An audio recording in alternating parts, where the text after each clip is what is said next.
salaamaaleykum maa ngi nuyu ñëpp maa ngi tudd Khady Niang man maay présidente du club des jeunes filles leaders fii ci Médina Fall tey dañu ñëwoon pour def formation ci nan la ñuy def pour mën a jàppale jigéen ñi ñu nekk ay leaders ay jigéen yoo xamante ne nii dañuy mënal seen bopp ay jigéen yoo xamante ne nii ëllëg dañ leen di dégg wala dañ leen di gis ci place yi gën a kawe ci dëkk bi ñu occupé ko tey ñu ngi ci ànd ak waa Liwa nga xamante ne ñoom ñoo fi indi projet bi ñu leen di remercier bu baax ak aussi seen partenaire di Amplify Change. ba li ma leen di dénk mooy ñu jàpp bu baax suñu jàng parce que leneen luñ la mën a wax yow xale yow ndaw lu dul jàng yaakaar naa ni que leneen loo nekkaat aussi da ngay perdre ce temps parce que jàng bi rek moo la mën a dimbali tey suba fi sa moroom yi àgg nga gëm ni mën nga fa àgg yow aussi mais il suffit juste nga am gëm-gëm dévouement xam ni que sa moroomu jigéen yi nga xamante ne ñu ngi leen di dégg ci place yi yu kawe comme des places yoo xamante ne ay ministre ay député pourquoi pas jàng moo leen ko may et que nañu fonk suñu jàng dina jamais aussi abandonner les études mais tamit moytu bu baax parce que mën nañu gis parfois ay cas de grossesse ci école yi wala ay viol cas de viol et pour cela ñun ñoo war a xam suñu bopp ñun ñoo war a moytu xam lu ñu bëgg xam fu ñu jëm aussi bañ a nangu kenn di ñu dugal ci yoo xamante ne nii yu ñàkk fayda la di moytu aussi ay mauvaise fréquentation nga xamante ni ëllëg mën nañu jural loo xam ne day yàq suñu jàng et comme école yi léegi bu fekkente ni da nga nekk en état de grossesse et que tu n'es pas marié duñ la accepter donc loolu frein la pour jàng bi dañu xoolaat suñu bopp ñu góorgóorlu jàng pour réussir dimbali suñu ay parents merci. voilà man maa ngi tudd Aïssatou Ndiaye nekk présidente IWA Sénégal IWA Sénégal nekk benn association boo xamante ni dafay dajale ay jigéen donc ñuy liggéey ci lépp loo xamante ni lu jëm ci àq ak yelleefu jigéen ñi la donc ñun ñu am partenaire bu tudd Amplify Change nga xamante ni ñu ngi basé wu Angleterre ñu nekk organisation bu mag boo xam ne day liggéey ak organisation de la société civile surtout jeunes yi pour jàppale leen ñu mën di mettre en œuvre ay projets. donc ñun projet bi ñu nekk ci tamit en partenariat ak le ministère de la jeunesse à travers le PPJ le projet promotion des jeunes parce que comme ñoom dañuy def mise à l'échelle di yokk club yi nga xamante ni Sénégal foo dem gox boo dem dina am club de jeunes filles parce que modèle de bonne pratique la donc modèle de réussite la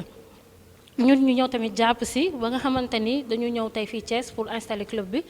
identifier jeunes filles yooyu noonu former leen ba nga xam ne dañuy am compétence et connaissance yi ci war pour ñu mën a def liggéey bi ñu xaar ci ñoom. li ma leen di wax rek mooy ni que bu ñu ragal a dem vers l'information et la bonne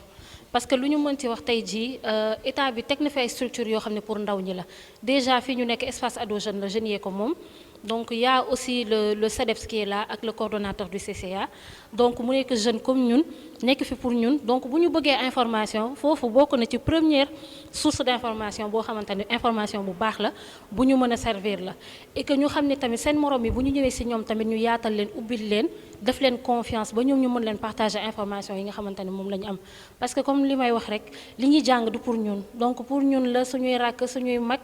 ak parce que ñun dañu war a nekk ay modèle de changement dañu war a nekk ay modèle de réussite nga xamante ne tey fu ñu toll dañuy tudd ñu war a inspirer ñu bëri ñoo xamante ne bu fekkoon dañu ragal sax dootuñu ragal dinañ war a mën a jàng parce que ñun fi ñu arrivé tey ji jommul kenn ndax ku nekk ci ñun mën nga fa egg te loolu li koy def mooy di dem ci envers les bonnes personnes bañ a toog rek di xaar même bu ñu ñëwul nga dem à l'information et je pense que suñu dem à l'information tey lu bëri dina changer par rapport ak comportement jeunes yi dinañ am comportement bu responsable dinañ mën jël en charge aussi suñu bopp am une vie rangée surtout que ñu nekk ñoo xamante ne ay royukaay la ñu doon. Et je suis la présidente du club de jeunes filles leaders de Médina Fall. Je suis accompagnée de ma secrétaire générale. Tout d'abord, nous tenons à remercier l'IWA, Youth Women for Action,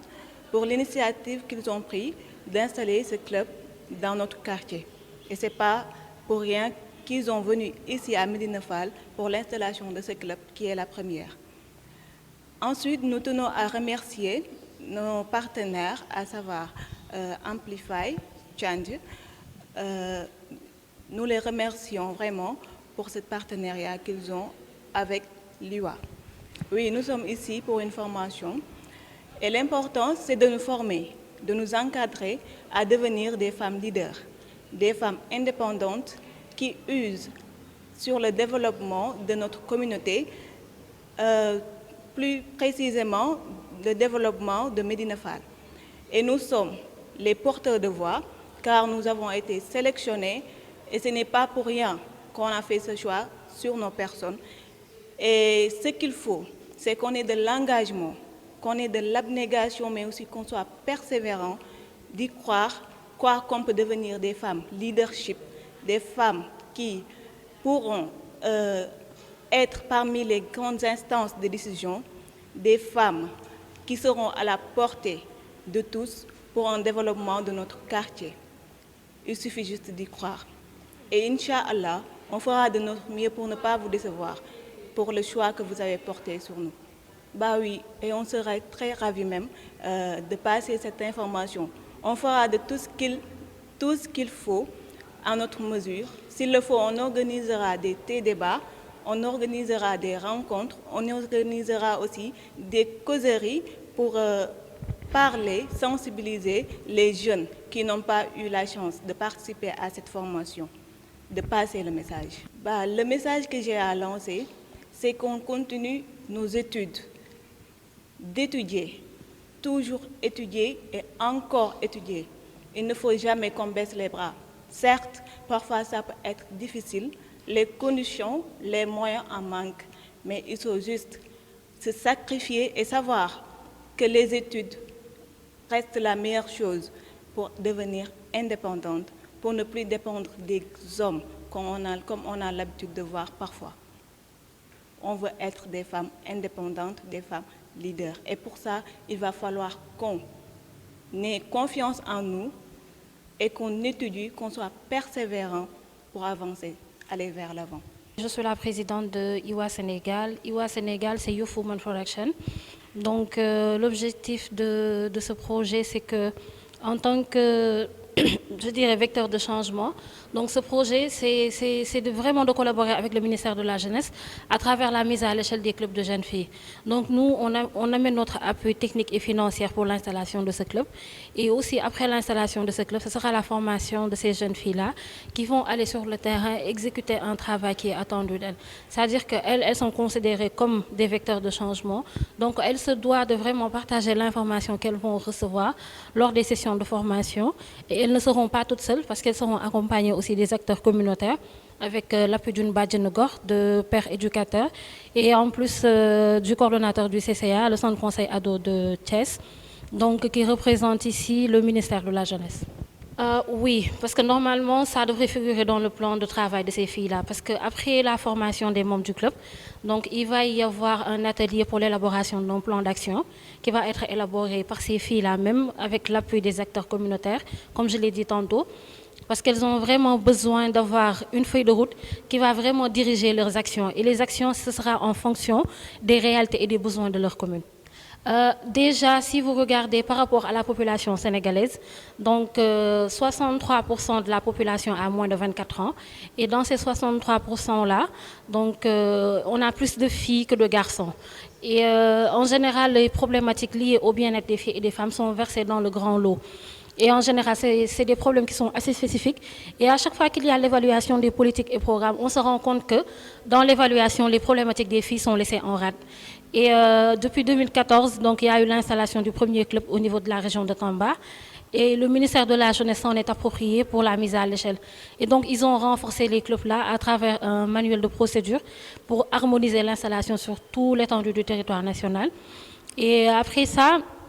donc, il y a eu ces clubs donc, qui servent de bonnes pratiques.